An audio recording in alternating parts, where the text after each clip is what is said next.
Әрбір әйберінің өз вақыты бардыр. Мына китап шығару үшін 40 ел өткен. 81 елда китабы шыққан еді. 40 елдан соңына китап шығаруға Алла берсе келіп шықты. Мына шулай. Біз аны менің өзімнің иптәшім білем.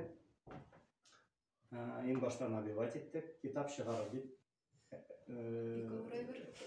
Жайлы әйбір түгіл. Әйтәсі келе. Менің өзімнің дәген иптәшім тоже Сорманныға, Гүлнара тоже шу мәктәпне бітірген. Ол ең башта біз аны іздедік архивтан, бүтін әйбіріне.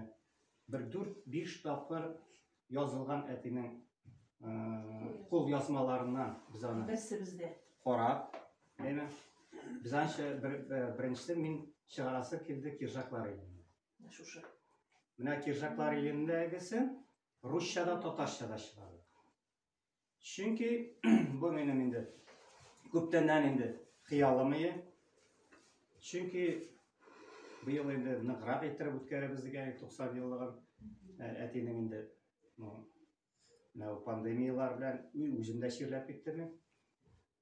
Ансын дұрыс етірек керек.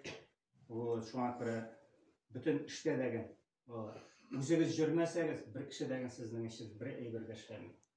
Әлі енді ұлы шәхіслер боларға мүмкінсіз. Елі әтейгіз маңда бүтән кішін. Ең башта жүрге тиеш. Теге русшылар әткенде под лежащий камень вода не течет дейді.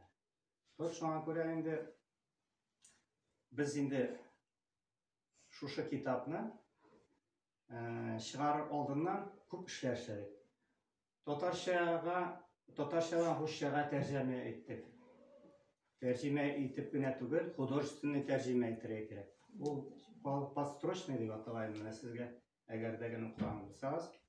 Мына анасы енді bu документаль повесть. То есть әйтәсім керек. Бұл шыннап таған менің әтей барған 2 тапқыр шушы Свердловский өлкәсе, анда мен бүтінісінде өзімді әзірек үліш кірттім. Қайсы үште екен өзінің язған әйбірлерінде кірттім. 2 тапқыр барған. Мұның прототипі менің абай. Менің Илдар абайым бар мұнда. Біз енді 5 бала. Ең олысы біздің Фирай апа. Ансы біздің Харьковта тұра.